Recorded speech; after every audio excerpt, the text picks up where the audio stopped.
Now the trusses are normally used to support a very large area load, and the members of the truss are very thin. So truss is defined as a system of bars lying in one plane, that is coplanar. But you can do for the three planar also. As far as the analysis is concerned, we'll go for 2D. The truss is normally used to support a very large load or a span or a greater distance than the individual member from which the truss may be built. The trusses you are familiar. Umbrella is an example of truss. Umbrella is an example of truss. It consists of number of triangular members. Okay, we have a truss here with 3 members. A simplest truss is of 3 members, ABC. And we have one external force F. We can resolve this force into 2 components, F cos theta and F sin theta. So this is normally provided to you, F cos theta, and this one is F sin theta. As far as the truss is concerned, the number of unknowns you have to identify. One is AX, one is AY, and one is BY. In addition to that, you have to find out the force in the member AB, the force in the member BC, and force in the member AC. Don't say CA. Whenever you want to speak the name of the member, speak according to alphabets. AB, AC, AD. Don't say DA like this. So number of equations I have total 6. But using the non-concurrent force system, I can develop 3 equations. One is sigma Fx0, and one is sigma Fy0, and one is summation of moment about z-axis equals to 0. So how many additional equation you require?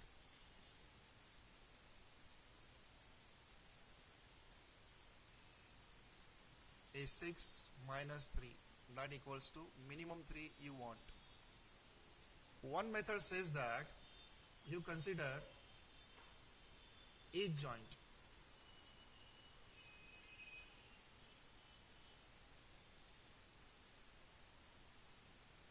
And you cut each joint. So how many FBD you can develop? 3 FBD we can develop. Now this is a concurrent force system. As far as joint is concerned, is it a concurrent force system? As far as joint is concerned, is it a concurrent force system? What I mean that if you cut like this and you assume the member has tension, then this is a concurrent force system. If it is concurrent force system, for one joint, how many equation you can write? 2. One is sigma Fx0 and one is sigma Fy0. For concurrent you can write 2, and for non-concurrent you can write 3 equations. So how many additional equation I can generate? So additional equation that you can generate for 3 joints equal to 2 into 3, so 6. So how many total equations we have? 6 plus 3, that equal to 9. And how many unknown we have? 6. Are we compatible? And this problem can be solved. So we have 6 unknown. 3 equation is given by non-concurrent force system, and 3 additional equation you can generate for each FBD of the joint. So we have 9 equation and we want 6, so we are more compatible. Tell me, if I do not solve this equation, that is without solving the reaction, how many equation I can form? 6. How many unknown I have? 6. So can I solve the problem? So this is not compulsory in the truss that you first find the reaction and then solve the problem. Because in this one, we have 3 joints. For each joint, we have a concurrent force system. For one concurrent, we have 2 equations. So we can generate 6 equations. We have 6 unknowns. We are compatible. Agree? This one is member, this is member 1, this one is member 2, this one is member 3, this one is member 4, and this one is member 5, this one is 6, and this one is 7. Plus I have one reaction this, one reaction this, one is AX, one is AY, two reactions, and one is BY, three reactions. So number of members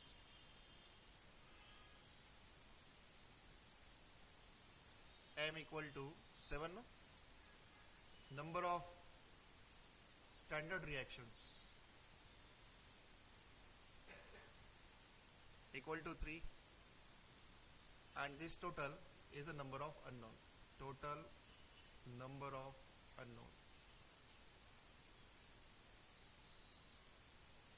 that equal to, I will write in general M plus 3. Correct? How many number of joints I have? Number of joints.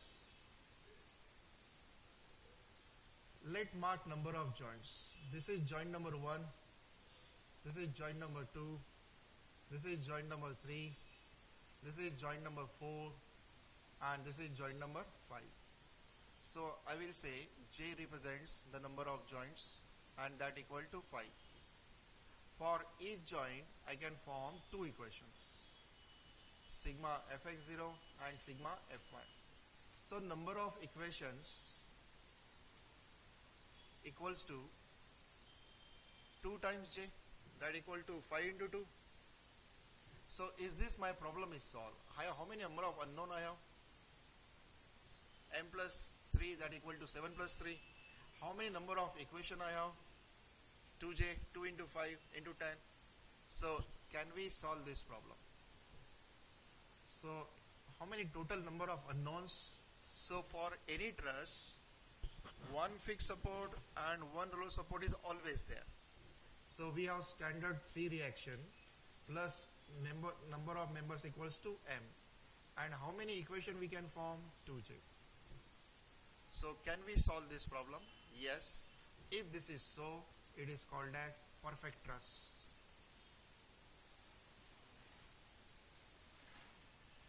And number of times is written as M 2J minus 3.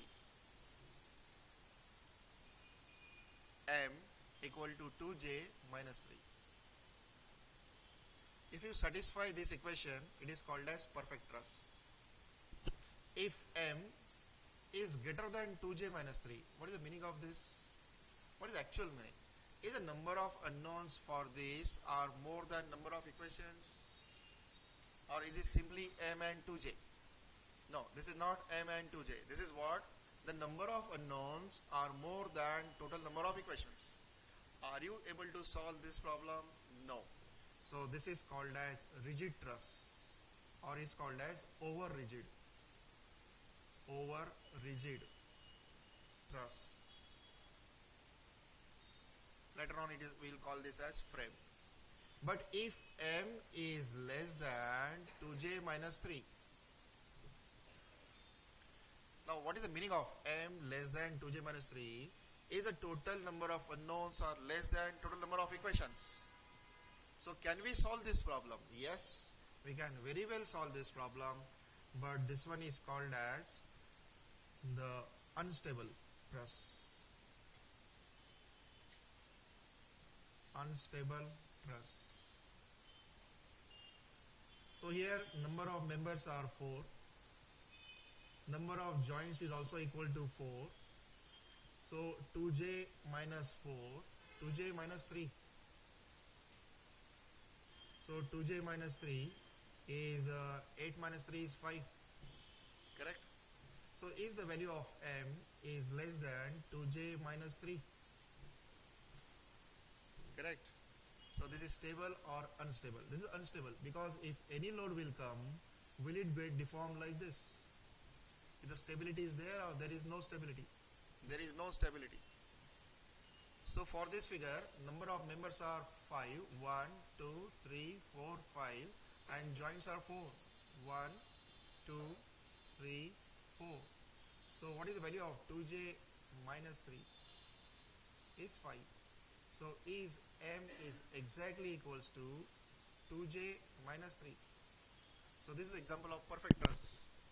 So normally if the triangular shape is formed, it is called as perfect truss. Now this time the number of members are 6. The green member is additional member. Is the number of joint has increased or not increased? So how many number of equation you can form? 2j minus 3. So that equals to 5. So is this time m is greater than 2j minus 3? So this one is called as structure or called as over rigid. This one is called as truss.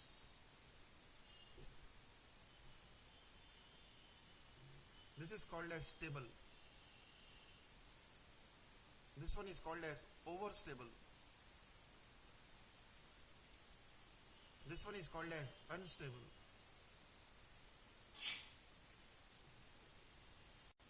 Is all the sections are triangular, so this is the example of perfect truss. Let's count the number. This one is 1, this one is 2, this one is 3, this one is 4, this one is 5, this is joint. This one is 6, joint, 7, 8, 9, 10, this is joint, this one is joint, 11. So how many number m value? 11. Plus 3 extra reactions. How many joint I have? Count it. This one is 1, this one is 2, this one is 3, this one is 4, this one is 5, this one is 6, this one is 7. So number of joints equal to what? 7. Correct. So how many total number of unknowns we have? Standard m plus 3 unknowns. And how many equation I can form? 2j. Is this equation is satisfied? M value is equal to 11. 3 standard unknowns, reactions, and 2 multiplied by 7 number of joints. This is okay. So this is a perfect example of truss, ideal truss. If you are able to identify the zero force member, number of times your number of members will reduce very fast. And if you do at the beginning only, then your equations also become very simple equations, because those members will not contribute in this one. Suppose I have one member AB, other member is BC, and one member is BD.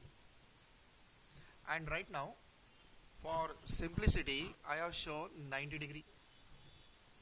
So let's say this force is this way, this force is this way, and this force is this way.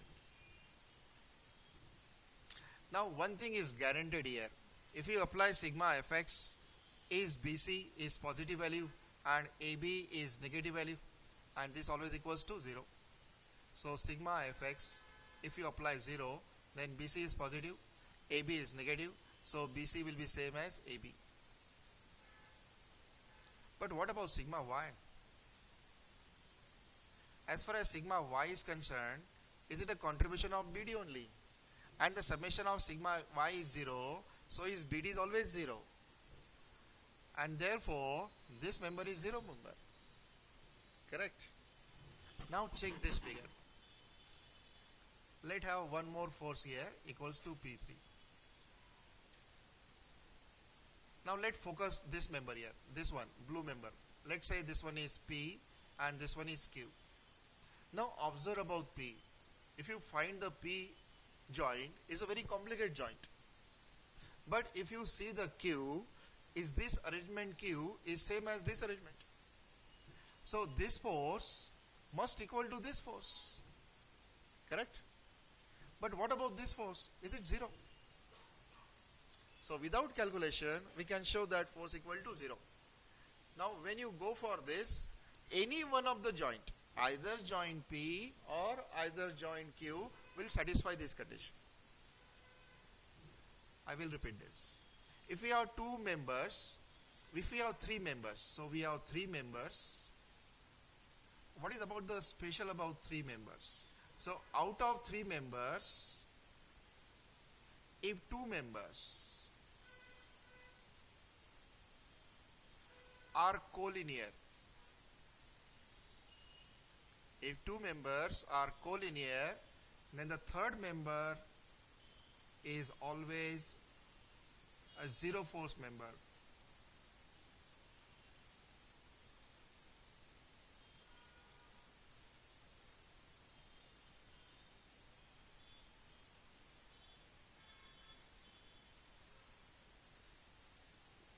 So what the rule we are framing? The rule we are framing is that out of 3, 2 must be collinear.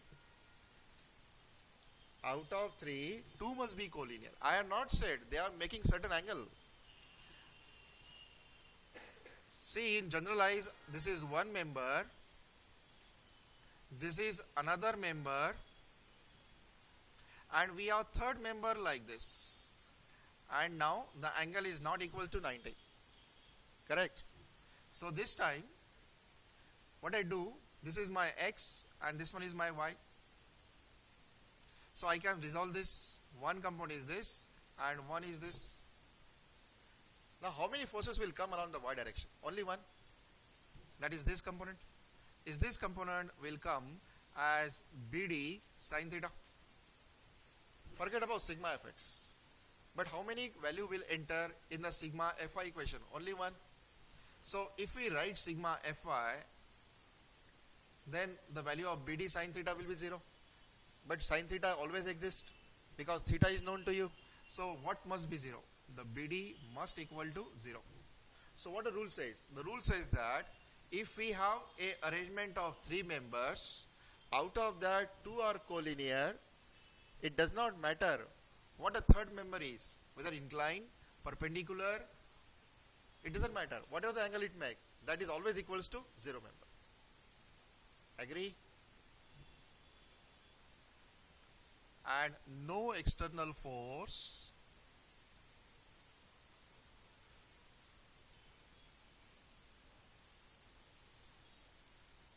acts on the joint.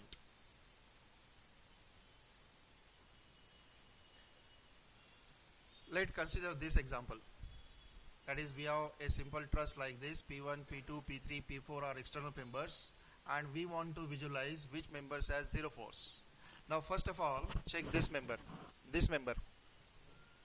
Is this member here, these 2 are collinear members. So the third member is always equals to 0. Agree? Then, can we apply, now this member is vanished. And therefore, how many members are here? Only 4. This member is 0 now. So how many members active here?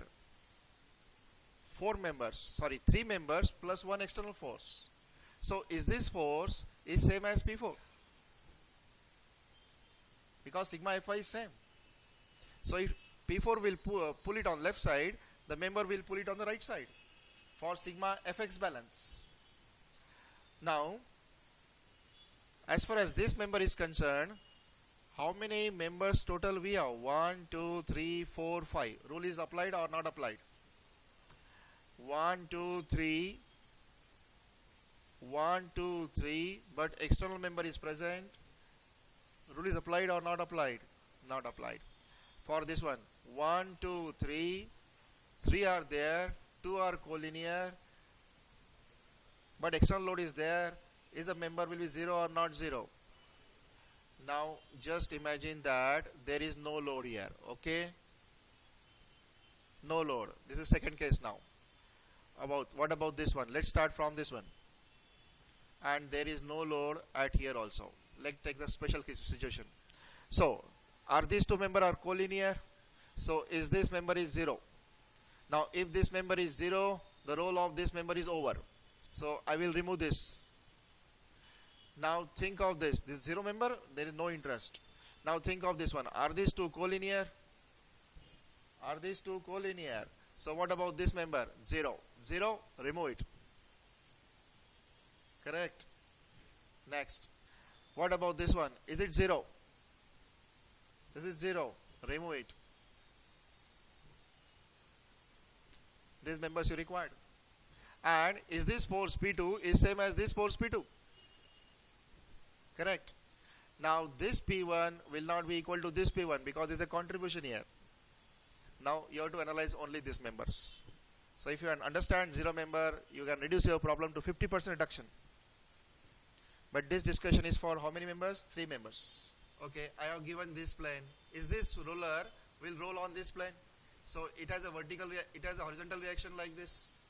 And because of this horizontal reaction, is this force is same as this reaction? Correct. So what about this member? Is it 0? This one is same as this one. Is it correct? So these are two collinear. I will not say the member, but are these two collinear? And this is the third member which will contribute in y direction. Is this member will contribute in y direction? Is this reaction contribute in y or will contribute only in x? This reaction will contribute only in x. So is this member is 0? This is 0, so this must be 0. Understand? This is 0, this one is 0. Now check this one. Now this is over. Is it correct? This member, this value will be same as P2. Number of zeros will increase.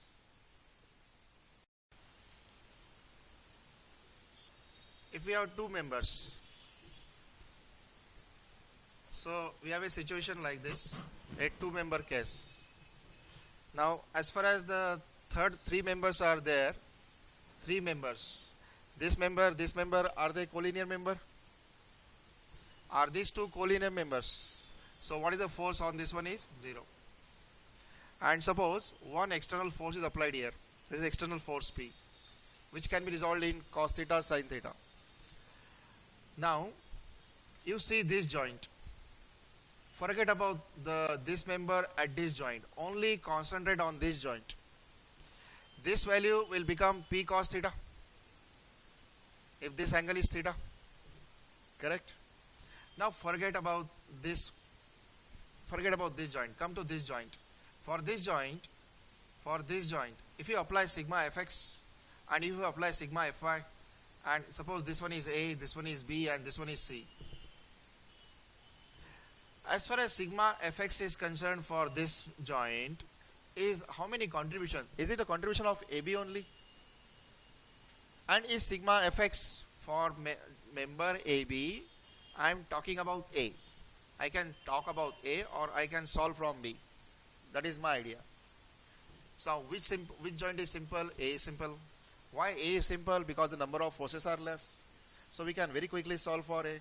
So my first attack is on A.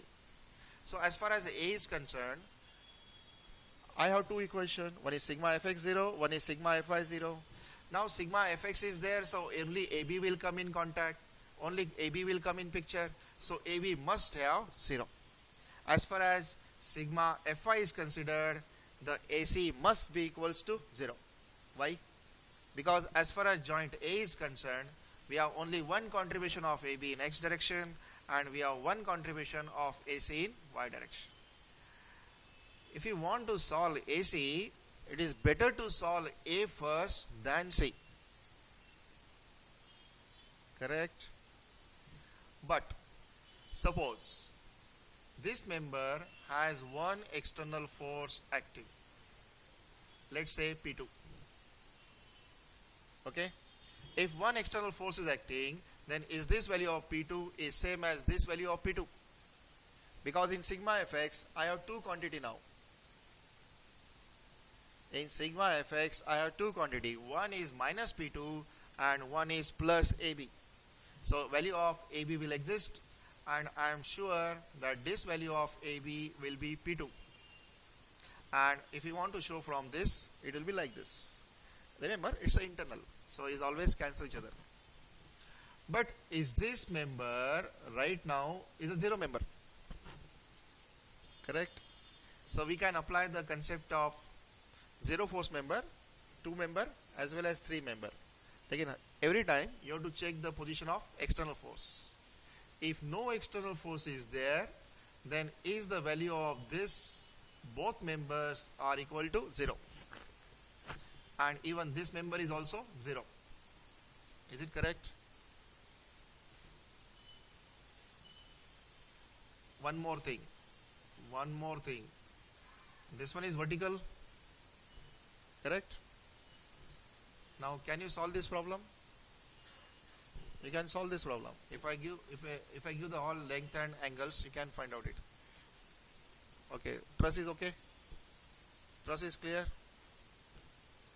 Your truss is over. 2D is over. Friction is over. Tomorrow, in the first part, we'll go for kinematics. Once we know kinematics, then only kinematics, and then we'll go for kinetics, and then finally the impulse momentum.